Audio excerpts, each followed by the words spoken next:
صحیح بخاری میں حدیث ہے، ام العلا کہتی ہیں کہ حضرت عثمان بن مظعون فوت ہوئے جب رضی اللہ تعالیٰ عنہ، بڑے درویش صحابی تھے اور بڑے عبادت گزار. جب وہ فوت ہوئے تو نبی علیہ السلام آئے ان کی میت کے اوپر، تو میں نے کہا کہ اے عثمان، اللہ کے حضور تیرے لیے جنت ہے. تو نبی علیہ السلام نے جب یہ جملہ سنا تو آپ نے ام العلا سے کہا کہ تمہیں کس نے بتا دیا کہ اس کے لیے جنت ہے؟ حالانکہ میں اللہ کا رسول ہوں، لیکن مجھے نہیں پتا میرے ساتھ کیا ہونا ہے.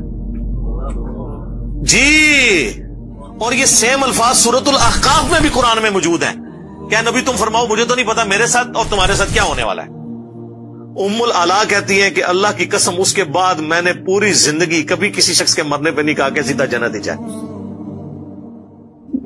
قرآن پاک کی جس آیت سے استدلال کیا گیا ہے اور جو نتیجہ نکالا گیا ہے، بڑا خطرناک نتیجہ ہے، بہت ہی زیادہ خطرناک.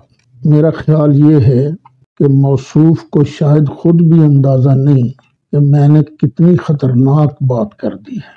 ذرا ٹھنڈے دل سے سوچئے، کیا نبی کریم علیہ السلام کو اپنے جنتی ہونے کا یقین نہیں تھا؟ اب اگر یہ عقیدہ رکھ لیا جائے کہ نبی پاک علیہ السلام کو تو خود پتہ نہیں تھا کہ میں نے جنت جانا ہے کہ نہیں جانا، تو بھئی کس طرح ہم لوگوں کو نبی کریم علیہ السلام کا کلمہ پڑھنے کی دعوت دے سکتے ہیں؟ میں مشورہ دوں گا کہ خدا کے لیے اس بات سے رجوع کر لیجئے، یہ بڑی خطرناک بات ہے. الحمدللہ رب العالمین والصلاة والسلام علی سید الانبیاء والمرسلین وعلی آلہ واصحابہ وازواجہ وامتہ اجمعین الی یوم الدین. الحمدللہ آج 15 جنوری 2023 کو ہمارا یہ پبلک سیشن نمبر 77 انشاءاللہ منعقد ہونے جا رہا ہے. آپ کے سوالات یہ پرچیوں کی شکل میں میرے پاس آ چکے ہیں، انہیں ہم بعد میں ڈسکس کریں گے. پہلے اس ویک میں ایک کرنٹ افیئر کے طور پر بریلوی مکتب کے بہت بڑے عالم دین فیصل آباد میں، جو اپنے وقت میں بہت بڑے مناظر بھی تھے، 70+ ان کی ایج تھی، مولانا سعید احمد اسعد صاحب رحمہ اللہ تعالی، پچھلے دنوں ان کی ڈیتھ ہوئی ہے 11 جنوری 2023 کو. میری ان سے ملاقات جو پراپر ہوئی تھی دعوت و تبلیغ کا کام شروع کرنے کے بعد، وہ اگست 2019 میں ہوئی تھی، جس کی اس وقت تفصیلات بھی ہم نے ویڈیو میں ریکارڈ کروا دی تھیں، کچھ تصاویر بھی تھیں. ویسے میں پرسنلی ان کو اپنے آپ سمجھ لیں میٹرک کی ایج سے ہی جانتا ہوں، کیونکہ ان کا پیر خانہ جیلم میں ہے، کالا دے گاؤں میں ان کی بیعت تھی سلسلہ نقشبندیہ مجددیہ کے اندر. ان کے والد صاحب کو بھی خلافت تھی. کوٹلی میں بھی ایک ان کا مزار ہے، ان کے بزرگوں کے سلسلے چل رہے ہیں، اور جیلم کے اندر بھی. تو اس لیے جیلم ان کا وقتاً فوقتاً آنا جانا رہتا تھا. عموماً جو میلاد مصطفیٰ صلی اللہ علیہ وآلہ وسلم کی محافل ربیع الاول کے مہینے میں ہوا کرتی تھی، ان میں 12 ربیع الاول کا جو مین پروگرام ہے اس میں عموماً ان کو بلایا جاتا تھا، کیونکہ وہ بڑے عالم دین تھے. اللہ تعالیٰ بحیثیت انسان جو ان سے غلطیاں ہوئیں ان سے درگزر فرمائے، انہیں نیک کاموں کا اجر عطا فرمائے، ان کے لواحقین کو صبر دے اور اس صبر پہ اجر عظیم عطا فرمائے، آمین. ان کی تقریر تو ہم بڑے غور سے سنا کرتے تھے، اس کی وجہ ہے کہ یہ عموماً ریفرنسز کے ساتھ گفتگو کرتے تھے، جو بھی وہ اپنے دلائل رکھتے تھے ان میں سے ظاہر ہے کہ ساری چیزیں تو غلط نہیں ہیں، کافی ساری چیزیں ٹھیک بھی ہیں. سب سے پہلے شیخ ناصر الدین البانی رحمہ اللہ تعالی المتوفی 1999 عیسوی، جو محدث اعظم تھے سعودیہ کے، ویسے تو البانیہ سے تھے لیکن سعودیہ میں سیٹل ہو گئے. آج بھی ام القرا یونیورسٹی میں، مدینہ یونیورسٹی میں اکثر لوگ ان کے اسٹوڈنٹس ہیں، پوری دنیا میں ان کا نام ہے.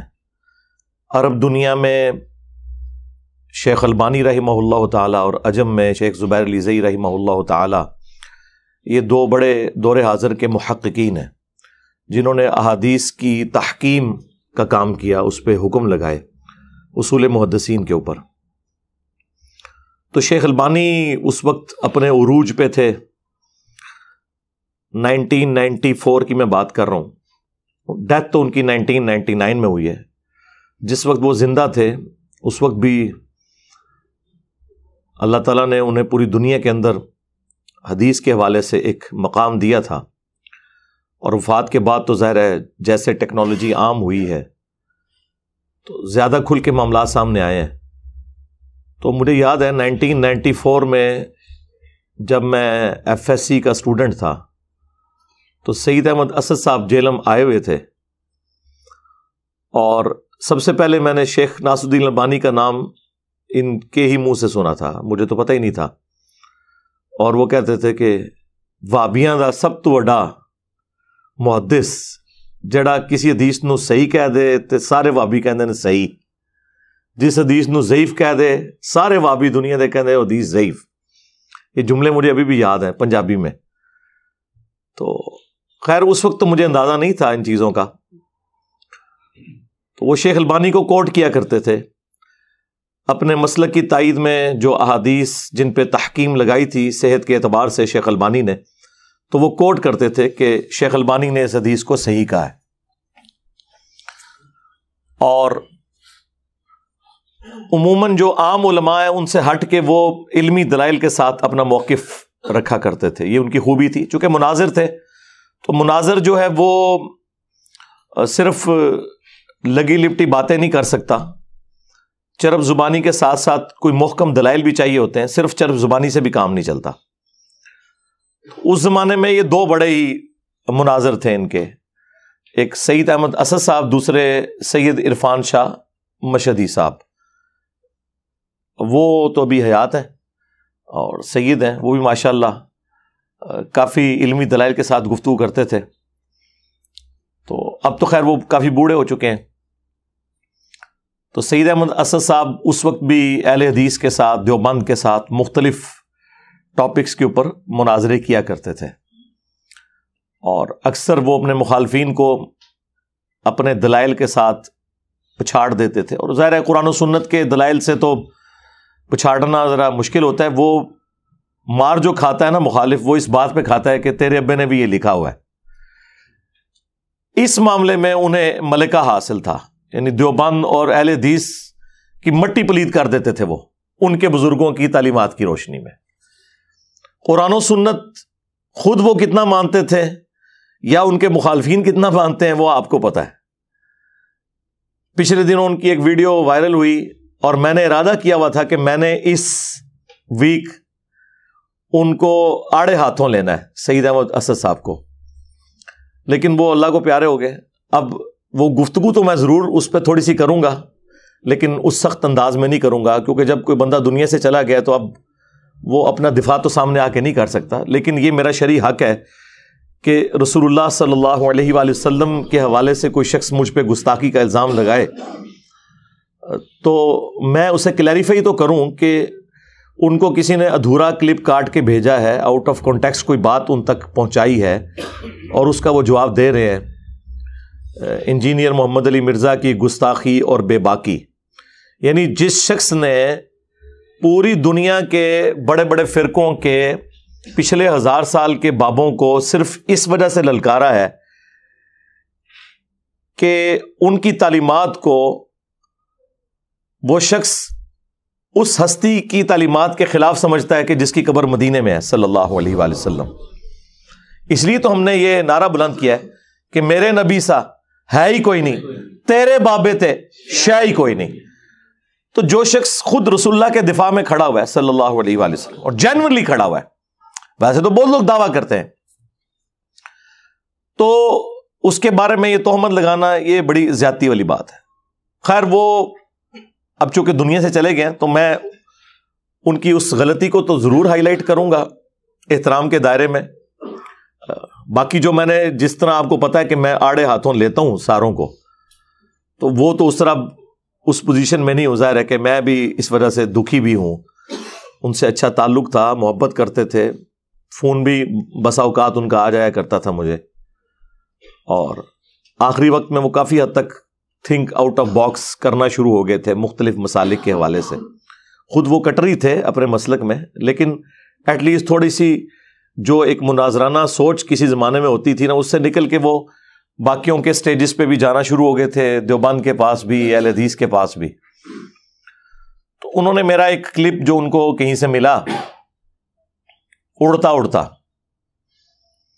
یہ کلپ بازی جو میرے بارے میں کر رہے ہیں نا، ان کے بارے میں بارہا عرض کر چکا ہوں کہ یہ جو چھوٹا سا کلپ ہے نا، اگرچہ اس میں ہی بول رہا ہوں، میری ہی آواز ہے، لیکن وہ میرا کلپ نہیں ہے. میرا کلپ وہ ہوگا جو میرے چینل سے اپلوڈ ہوگا، یا ہمارے کسی اسٹوڈنٹ نے پورے کانٹیکسٹ کے ساتھ اسے اپلوڈ کیا ہے. اس کے علاوہ اگر یہ 5-5, 6-6, 7-7 سیکنڈ کی جو ویڈیوز آتی ہیں، وہ میری ویڈیوز نہیں ہے. اب آپ سوچ رہے ہوں گے کہ میری ویڈیو نہیں ہے، جبکہ ہے ہی وہ میری ویڈیو ہے. اس لیے کہ مجھے بتائیں، کیا قرآن یہ بات ماننے کے لیے تیار ہے کہ قرآن کی یہ آیت ہے، لا تقربوا الصلاۃ، نماز کے قریب مت جاؤ؟ قرآن تو کہے گا کہ میری آیت تو ہے وَأَقِیمُوا الصَّلَاةَ، نماز کو قائم کرو، وَلَا تَكُونُوا مِنَ الْمُشْرِكِينَ، اور مشرک نہ ہو جاؤ. ہم قرآن سے عرض کریں گے کہ نہیں، قرآن میں ہم نے خود پڑھا ہے لا تقربوا الصلاۃ، نماز کے قریب مت جاؤ.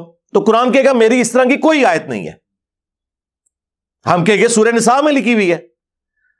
تو قرآن پاک کیا جواب دے گا کہ یہ آیت نہیں ہے میری، اگرچہ وہ ٹکڑا ضرور میچ کرتا ہے، لیکن میری آیت ہے لا تقربوا الصلاۃ وانتم سکارا، نماز کے قریب مت جاؤ جب تم نشے کی حالت میں ہو. آپ لاکھ چیخیں کہ پہلا حصہ تو تیرا ہی ہے نا، لیکن قرآن کہے گا میں نے یہ کہا ہی نہیں ہے. قرآن یہ کہنے کے لیے تو لا تقربوا الصلاۃ نہیں بول رہا تھا نا کہ نماز کے قریب مت جاؤ، وہ تو اس لیے بول رہا تھا کہ نشے کی حالت میں ہو تو نماز کے قریب مت جاؤ. لا تقربوا الصلاۃ تو کوئی بھی بول سکتا ہے، ہر کافر بولے گا نماز کے قریب مت جاؤ. قرآن کا جز ہو کے بھی وہ قرآن کی آیت نہیں ہے، اگرچہ قرآن میں موجود ہے. بالکل اس طریقے پہ اگرچہ میرا ہی کلپ ہو 4-5 سیکنڈ کا، میں ہی بول رہا ہوں، وہ میرا کلپ نہیں ہے، کیونکہ میں وہ تو بول ہی نہیں رہا. ہم لاکھ قرآن سے کہیں کہ ان اللہ هو المسیح ابن مریم، بے شک اللہ ہی عیسیٰ ابن مریم ہے. یہ قرآن میں لکھا ہوا ہے سورۃ المائدہ میں آیت نمبر 72. قرآن کہے گا میرے اندر ایسی کوئی آیت موجود نہیں ہے. تو پھر قرآن سے پوچھیں، قرآن کہے گا کہ میری آیت ہے لقد کفر الذین قالوا ان اللہ هو المسیح ابن مریم، بے شک وہ لوگ کھلا کفر کر رہے ہیں جو کہہ رہے ہیں کہ اللہ ہی عیسیٰ ابن مریم ہے. اب آپ کہیں کہ نہیں، یہ جو اگلا حصہ ہے یہ تو تیرے اندر موجود ہے، ان اللہ هو المسیح ابن مریم. تو قرآن آگے سے کہے گا بے شک میرے میں موجود ہے، لیکن یہ میری آیت نہیں ہے، کیونکہ میں یہ تو کہنا ہی نہیں چاہ رہا. میں تو یہ کہہ رہا ہوں کہ وہ لوگ کافر ہیں جو کہہ رہے ہیں کہ اللہ ہی عیسیٰ ابن مریم ہے. اب آپ کو سمجھ آئی بات کی؟ جملہ تو کوئی بھی بول سکتا ہے. اگر قرآن اپنے جملے سے پیچھے ہٹ جائے صرف اس وجہ سے کہ اسے آؤٹ آف کانٹیکسٹ آپ نے پیش کیا ہے، اتنے حصے کو بھی قرآن اپنی آیت نہیں مانے گا، کیونکہ وہ یہ کہنا ہی نہیں چاہ رہا.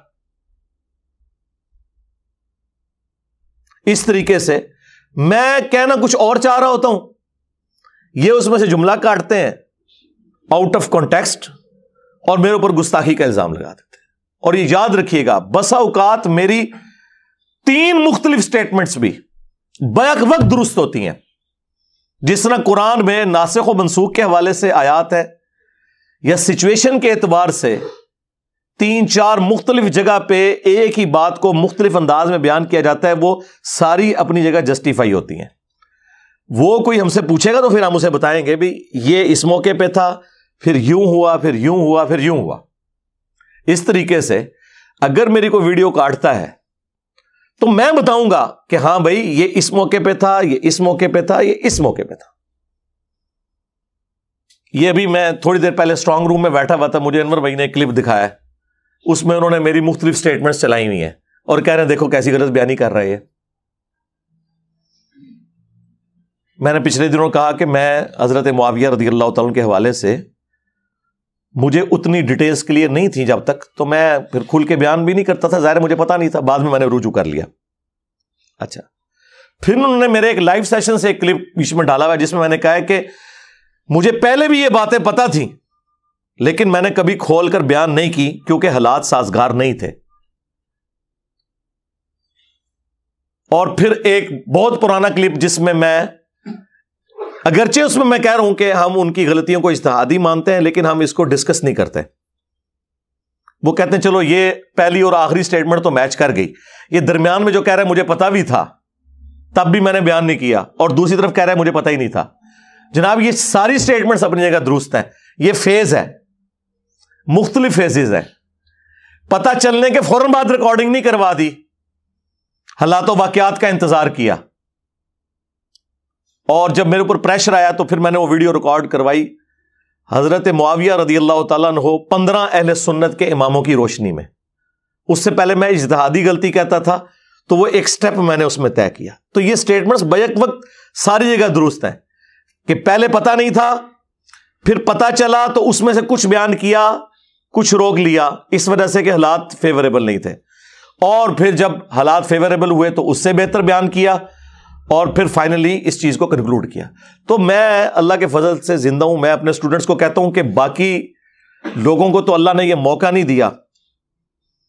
میں نہیں سمجھتا اس پلانٹ ارتھ پہ کوئی بندہ ابھی تک کوئی ایسا گزرا ہے کہ جس کے اوپر کیے جانے والے اعتراضات کے جوابات وہ خود دے کے مرا ہو سوائے میرے, کیونکہ ظاہر اس وقت حالات و واقعات نہیں تھے نا, لوگوں کے سامنے ویڈیوز نہیں بنی ہوئی تھیں کہ پوری دنیا کے سامنے ویڈیوز جاتی ہیں اور پوری دنیا کے لوگ ٹوٹ پڑتے تو یقیناً وہ لوگ بھی اپنی زندگی میں جوابات دیتے. اس میں کوئی میرا کمال نہیں ہے, یہ دور ایسا ہے. لیکن پوری دنیا کے علماء اور ان کے فرقے اسلام کی خدمت یہ سمجھ رہے ہیں کہ مرنے سے پہلے ایک کلپ انہوں نے میرے خلاف ضرور بنانا ہے. لہٰذا مجھے یہ ایج حاصل ہے کہ دنیا میں اللہ کے فضل سے میں وہ خوش نصیب انسان ہوں کہ پوری دنیا جس کی آخرت کی فکر میں لگی ہوئی ہے نا وہ میں ہوں, کہ جی نے یہ غلط کہہ دیا اس پہ رجوع کرے, یہ غلط کہہ دیا اس کے اوپر معافی مانگے, یہ گستاخی ہوگی معافی. اتنے زیادہ کیمرے میرے اوپر فٹ ہے, میرے اپنے اسٹوڈنٹس کے بھی مخالفین کے بھی. لہٰذا مجھے اللہ نے زندگی میں موقع دیا ہے کہ میں اپنے اوپر ہونے والے ہر اعتراض کا جواب دے کے مروں, اور میں دے چکا ہوں الحمدللہ. انجینئر محمد علی مرزا اسٹوڈنٹس کی عدالت میں ریکارڈ ہوا, وہ تو لیٹسٹ پروگرام ہے کچھ عرصہ پہلے. اس سے پہلے بھی وقتاً فوقتاً جو چیزیں آئی وہ میں نے مجلس 50 میرا انٹرویو دیکھ لیں, اس میں نے جو ابھی اعتراضات آنے تھے ان کے بھی جوابات دیے. یہ بھی سعید اسد صاحب سے بات شروع ہوئی رحمہ اللہ تعالیٰ, تو انہوں نے اپنی وفات سے کچھ عرصہ پہلے کلپ اپلوڈ کیا جس میں انہوں نے میرا کلپ چلایا, اور اس کلپ کے اندر کتنی کٹنگز ہیں ان کو خود نہیں خیال آیا کہ یار یہ بندہ اگر یہ بات کر رہا ہے تو کسی کانٹیکسٹ میں بات کی ہوگی, اور میں وہ حدیث صحیح بخاری سے بیان کر رہا ہوں, اور بخاری سے بھی بڑھ کے قرآن کی ایک آیت ہے. وہ اس بحث میں پڑھ گئے کہ قرآن کی یہ آیت جو ہے وہ مکی ہے, اور انجینئر صاحب جو حدیث بیان کر رہے ہیں وہ مدینہ شریف میں ہے, تو اس کی وجہ سے نا یہ اس کے اوپر بیٹھتی نہیں. میرے بھائی جو میں حدیث بیان کر رہا ہوں وہ بخاری کے اندر موجود ہے, میں نے خود لکھی ہوئی ہے. اور دوسرا یہ آپ کو کس نے کہہ دیا کہ مکی آیت اگر کوئی ہو وہ مدینے میں کوٹ نہیں ہو سکتی؟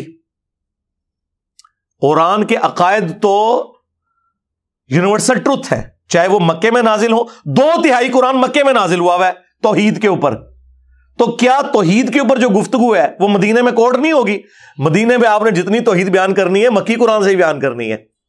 آج بھی جو توحید بیان کرنی ہے وہ مکی قرآن سے, اور صحابہ کرام تو اس سے بھی بڑھ کے آیت کسی اور موقع پہ نازل ہوئی ہوتی تھی وہ فٹ کہیں اور کر دیتے تھے, صرف ان پرنسپل دیکھتے ہوئے, جس کی واضح مثال وہ بخاری مسلم کی حدیث ہے.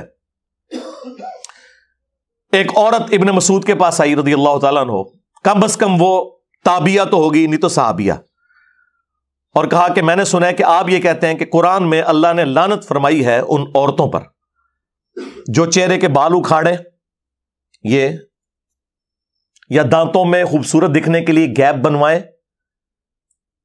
یا گدوائیں, یا ٹیٹو بنوائیں. تو ابن مسعود نے فرمایا کہ ہاں بالکل. تو اس نے کہا کہ میں نے تو پورا قرآن پڑھا ہے, مجھے تو قرآن میں کوئی ایسی آیت نہیں ملی. یقیناً قرآن میں ایسی کوئی آیت موجود ہی نہیں ہے. اور وہ عورت تو کہہ بھی سکتی تھی اس لیے کہ ظاہر قرآن تو اس وقت لوگ پڑھتے تھے, صرف اصالہ ثواب کا ذریعہ نہیں بنایا ہوا تھا. تو اس نے کہا قرآن میں تو کوئی ایسی آیت نہیں. تو ابن مسعود نے کہا تم نے قرآن میں نہیں یہ پڑھی سورۃ الحشر کی آیت وما آتاکم الرسول فخذوہ وما نہاکم عنہ فانتہوا, جو رسول اللہ تمہیں دیں وہ لے لو, جس سے منع فرمائے اس سے رک جاؤ. اور پھر کہا کہ رسول اللہ نے لعنت فرمائی ہے ان لوگوں کے اوپر, ان عورتوں پہ جو چہرے کے بال اکھاڑے, خوبصورت دکھنے کے لیے دانتوں میں گیپ بنوائیں یا ٹیٹو بنوائیں, گدوائیں. اچھا, اس صحابیہ نے آگے سے یہ نہیں کہا کہ یہ آیت تو مال غنیمت کے بارے میں تھی قرآن میں, آپ کو کس نے یہ اتھارٹی دی کہ اسے جنرلائز کر دیں. یہ سعید احمد اسد صاحب کی بات کا میں جواب دے رہا ہوں. کاش ان لوگوں نے قرآن و حدیث ٹوٹیلٹی میں پڑھا ہوتا تو انہیں پتا ہوتا. اب یہ آج آگے باتیں کرتے ہیں انجینئر صاحب کے پاس اتنا علم کہاں سے آ گیا. میرے بھائی اس لیے کہ میرے پاس انجینئرنگ کی ڈگری ہے, میکینیکل انجینئرنگ کی, اور میں اپنی یونیورسٹیز کے ٹاپرز میں سے ہوں, آنرز کے ساتھ ڈگری کی ہوئی ہے. اس کے بعد میں نے اپنا انٹلیکٹ استعمال کیا قرآن و سنت کے اوپر. تو اللہ تعالیٰ نے یہ راہ میرے لیے کھولی ہیں. والذین جاہدوا فینا لنہدینہم سبلنا, جو لوگ ہماری راہ میں کوشش کریں گے ہم اپنی راہیں ان کے لیے کھول دیں گے. تو یہ حدیث بخاری مسلم دونوں میں تھی. اب اس عورت کا کام بنتا تھا کہ وہ کہتی کہ یہ آیت تو مال غنیمت کے بارے میں ہے, اس کا کیا لینا دینا اس معاملے کے ساتھ کہ آپ اسے ٹیٹو بنوانے کے اوپر اور ان چیزوں کے اوپر لگا دیں. انہیں پتا تھا یہ آیات جنرلائز ہوں گی, جس طرح میں جنرلائز کرتا ہوں کہ سورہ بقرہ کی جو آیت ہے نا, وَلَا تُلْقُوا بِأَيْدِيكُمْ إِلَى التَّهْلُكَةِ, اپنے ہاتھوں سے اپنے آپ کو ہلاک مت کرو. یہ اسپیسیفکلی آیت تو قرآن میں ہے. جو لوگ اللہ کی راہ میں مال خرچ نہیں کرتے, گویا اللہ تعالیٰ فرما رہا ہے تم اپنے آپ کو ہلاک کر رہے ہو. لیکن اسی آیت کے تحت دنیا کے تمام علماء سگریٹ پینے کو حرام قرار دیتے ہیں کہ وہ اپنی جان کو ہلاک کرنا ہے. تو بالکل درست ہے. قرآن کی آیات یونیورسل ٹروتھس ہیں, جسے فٹ اسے گفٹ. تو وہ صحابیہ کہنے لگیں کہ حضرت آپ کی بیوی بھی یہ سب کچھ کرتی ہے. وہی بات کہ میں تھوڑا ایک کلپ تک ہے. اس زمانے میں کسی نے کلپ ابن مسعود کا بھی کاٹا ہوگا نا کہ ابن مسعود کی بیوی بھی وہ سارے کام کرتی ہے جو ابن مسعود لوگوں کو منع کرتے ہیں. ظاہر ہے سنی سنائی بات. تو ابن مسعود نے کوئی غصہ نہیں کھایا. انہوں نے کہا جاؤ میری بیوی کو دیکھ لو. وہ عورت اندر گئی, بخاری مسلم کے الفاظ ہیں, شرمندہ ہو کے باہر نکلی اور کہا کہ آپ کی بیوی میں تو ایسی کوئی بات نہیں ہے. وہ کلپ ہی کسی نے کاٹا ہوا تھا. تو ابن مسعود نے آگے سے ایک جملہ بولا. انہوں نے کہا کہ اگر میری بیوی یہ کرتی ہوتی تو ابن مسعود کی بیوی نہ ہوتی کہ رسول اللہ کی نافرمان ہو, کہ اللہ کے نبی تو لعنت فرمائے ایسی عورتوں پہ, اور میری بیوی ہو وہ. اب آپ اس طرف آ جائیں جو سعید اسد صاحب رحمہ اللہ تعالیٰ کو کسی نے مس لیڈ کیا. وہ میں بخاری کی حدیث بیان کر رہا تھا. ام العلا سلام اللہ علیہا ایک بوڑھے صحابی تھے, عثمان بن مظعون رضی اللہ تعالیٰ عنہ. وہ ان کی خدمت کیا کرتی تھی. وہ فوت ہو گئے. نبی علیہ السلام ان کی میت پہ آئے تو ام العلا نے رسول اللہ کی موجودگی میں کہہ دیا, اے عثمان اللہ کے حضور تو آپ کے لیے بہت اجر ہے, جنتیں ہیں. تو نبی علیہ السلام نے کہا کہ ام العلا تمہیں کس نے بتا دیا کہ یہ جنت میں ہے؟ حالانکہ میں اللہ کا رسول ہوں, مجھے نہیں پتا کہ میرے ساتھ اور تمہارے ساتھ کیا ہونے والا ہے. بڑے سخت الفاظ تھے.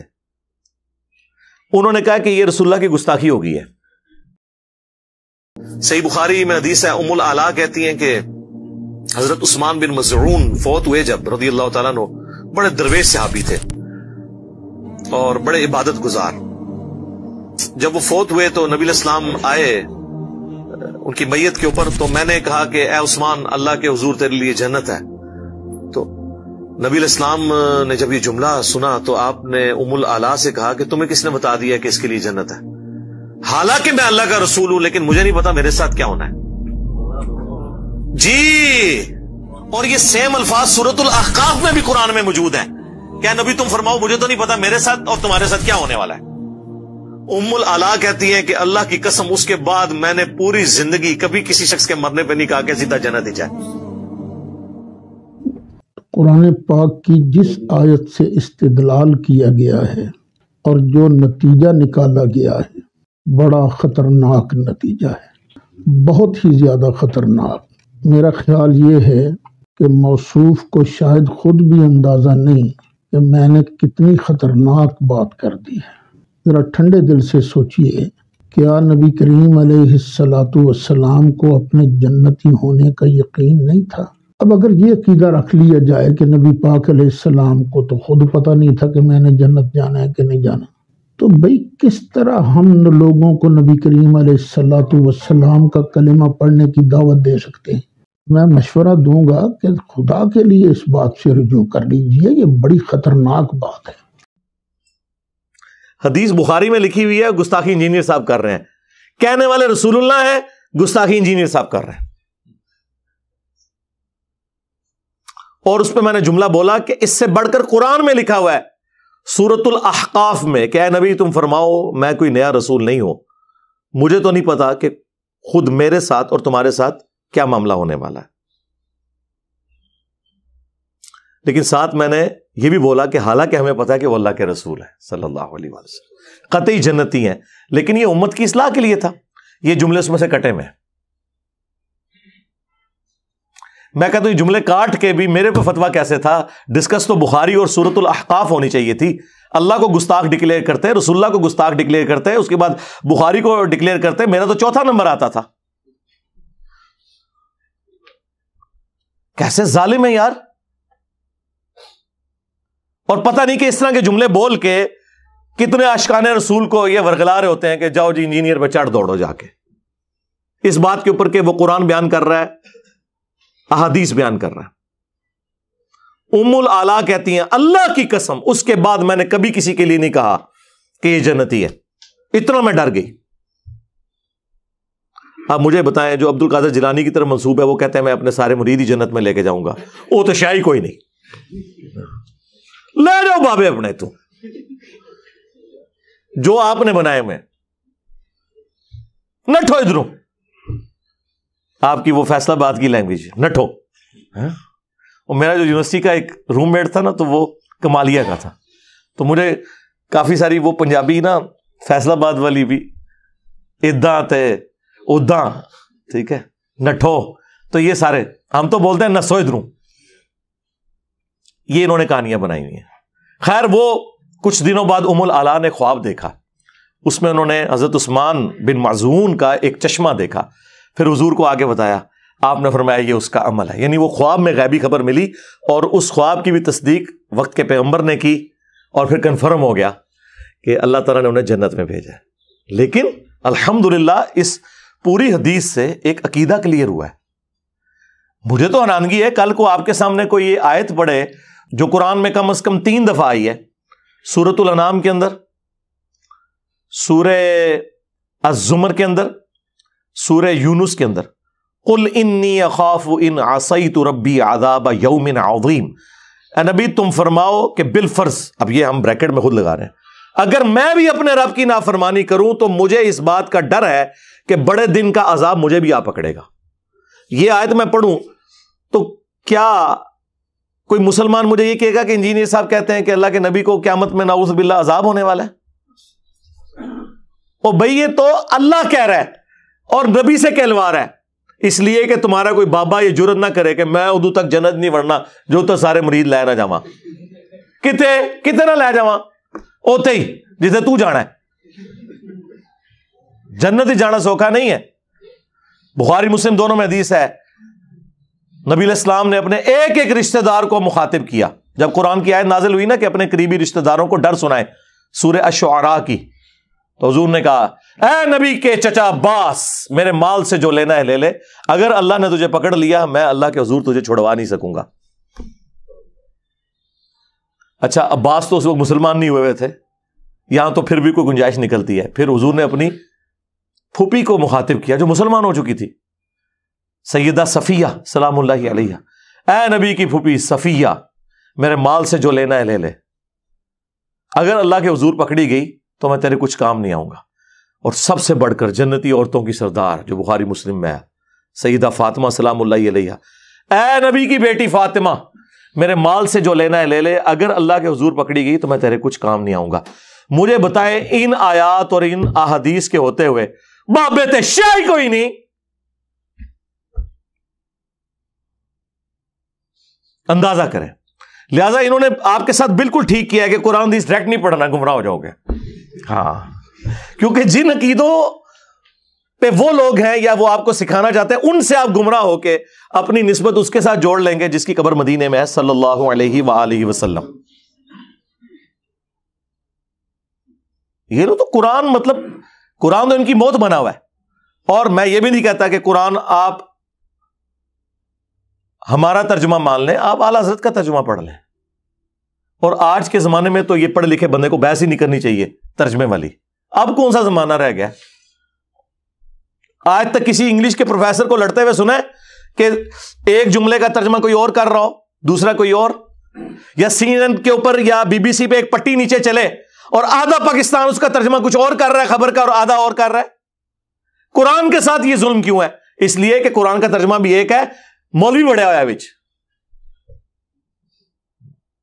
وہ ماننا نہیں چاہتا ایاک نعبد و ایاک نستعین کو، اس لیے وہ اس میں آپ کو کہے گا نہیں یہ نہیں ہوتا تو وہ نہیں ہوتا تو وہ نہیں ہوتا تو یہ ہوتا ہے. میں نے اکثر یہ آپ کو کہا کہ قرآن میں ایک آیت ایسی ہے کہ اگر وہ آیت آپ کسی چوک میں کھڑے ہو کر بلند آواز سے پڑھیں تو شہادت یقینی ہے. یہ جو لوگ کہتے ہیں نا غلامی رسول میں موت بھی قبول ہے، حرمت رسول پہ جان بھی قربان ہے، تو اگر کوئی واقعی قربان کروانا چاہتا ہے تو قرآن کی یہ آیت اور ترجمہ اعلیٰ حضرت کا پڑھ لے.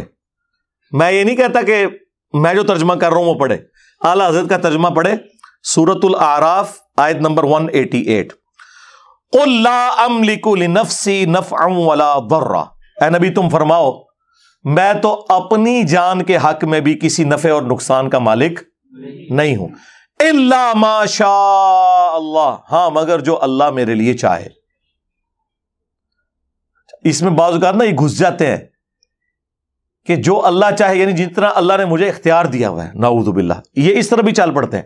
قرآن تو یہ کہنا نہیں چاہتا کیونکہ اگلے الفاظ اسی آیت کے اس کی حفاظت کر رہے ہیں.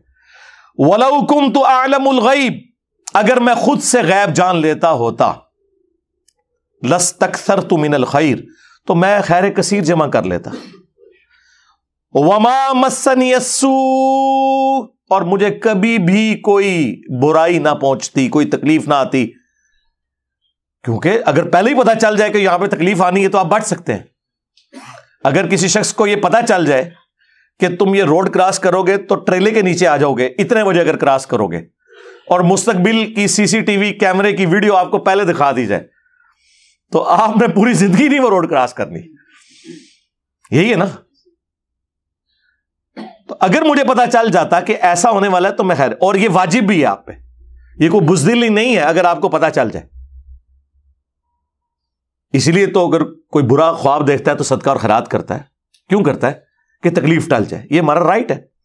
تو نبی تم فرماؤ اگر میں خود سے غیب جان لیتا، ویسے تو نبی کو اللہ تعالیٰ غیبی خبر دیتا ہے، وہ تو قرآن میں واضح سورہ آل عمران کے اندر آیا. نبی تو ہوتا ہی وہ ہے جس کے پاس غیبی خبریں ہوں. وما كان اللہ لیطلعکم علی الغیب، اور اللہ کی یہ شان نہیں ہے کہ تم عام لوگوں کے اوپر غیب کی کوئی اطلاع کرے. ولکن اللہ یجتبی من رسلہ من یشاء، بلکہ اللہ اپنے رسولوں میں سے جسے چاہتا ہے چن لیتا ہے. اور تمہارا کام ہے اللہ اور اس کے رسول کی خبروں پہ ایمان رکھنا. غیب کی اطلاع پیغمبروں کے پاس آتی ہے وحی کے ذریعے. تو اگر میں خود سے غیب جان لیتا تو خیر کثیر جمع کر لیتا، مجھے کبھی کوئی تکلیف نہ پہنچتی. ان انا الا نذیر و بشیر، میں تو نہیں ہوں مگر ڈر سنانے والا اور خوشخبری سنانے والا. لقوم یؤمنون، ایسے لوگوں کے لیے جو بات ماننا چاہیں، جو ایمان والے ہیں یا ایمان لانا چاہتے ہیں یا بات کا یقین کرنے والے ہیں. اور جو نہیں ماننا چاہتا، جو سویا ہوا ہے، اس کو تو آپ جگا سکتے ہیں. جو آنکھیں بند کر کے لیٹا آپ اس کو اٹھا نہیں سکتے. آپ مجھے بتائیں یہ آیت کو بیان کر سکتا ہے؟ اس میں تو کلیئر کٹ ہے کہ میں تو اپنی جان کے نفع نقصان کا مالک نہیں ہوں. تو سرکار پھر ہم اس پہ کیوں نہ بولیں کہ اگر رسول اللہ کا یہ سٹیٹس ہے تو تیرے بابے تو شاہی کوئی نہیں، کیونکہ میرے نبی سا ہے ہی کوئی نہیں، تیرے سارے بابے شاہی کوئی نہیں. یعنی رسول اللہ کے مقابلے پہ صلی اللہ علیہ وآلہ وسلم ہم اپنے ساتھ مقابلہ کروا ہی نہیں رہے، ان کے ساتھ کروا رہے ہیں. وہ بھی اس لیے کروا رہے ہیں کہ یہ لوگ ان کو عزت دیتے ہیں. میں تو ان کے کسی بابے کو بھی اپنے کسی اسٹوڈنٹ کے برابر بھی نہیں سمجھتا. اگر میرے کو پوچھو، ہاں سیدھی جی گل ہے، ہمیں تو کوئی شک نہیں ہے کہ انہوں نے دین کے ساتھ جو کچھ کیا ہے، اگر یہ ان کی تعلیمات ہیں جو انہوں نے پھیلائی ہیں اپنی کتابوں میں اور اپنے ماننے والوں کو، اور اگر نہیں پھیلائی ہیں تو اللہ اور ان کا معاملہ ہے۔ ہاں جہاں پہ ہمارے پاس پیرلل میں کوئی سورس موجود ہے وہاں ہم کسی بابے کو کرٹیسائز نہیں کریں گے، جس طرح عیسیٰ ابن مریم کے بارے میں 2.25 ارب عیسائی شرکیہ عقیدے رکھے ہوئے ہیں، لیکن عیسیٰ ابن مریم کے دفاع پہ قرآن کھڑا ہے، وجیہا فی الدنیا والآخرہ ومن المقربین، دنیا اور آخرت میں اللہ کے حضور وجاہت والے ہیں اور اللہ کے قریبی لوگوں میں سے۔ عیسیٰ ابن مریم کے بارے میں کوئی بکواس کرے گا ہم اس کی زبان کھینچ لیں گے، کیونکہ عیسیٰ ابن مریم اگرچہ 2.25 ارب کرسچنز کے بابا ہیں لیکن رسپیکٹیبل بابا ہیں، جس طرح کہ ہمارے بابا ہیں النبی اولی بالمؤمنین من انفسہم وازواجہ امہاتہم، نبی تمہاری جانوں سے بڑھ کر تم پر حق رکھتے ہیں، اور نبی کی بیویاں امت کی مائیں ہیں، تو نبی امت کا روحانی باپ، الحمدللہ، اللہ کا شکر ہے۔ تو ہم لوگوں کے بنائے ہوئے بزرگوں سے توڑ کر اس شخص کے ساتھ جوڑ رہے ہیں جس کی قبر مدینے میں ہے، صلی اللہ علیہ وآلہ وسلم۔ صلو علی محمد وآل محمد، اللہم صلی علی محمد وعلی آل محمد واصحاب محمد وازواج محمد وامت محمد اجمعین الی یوم الدین، آمین۔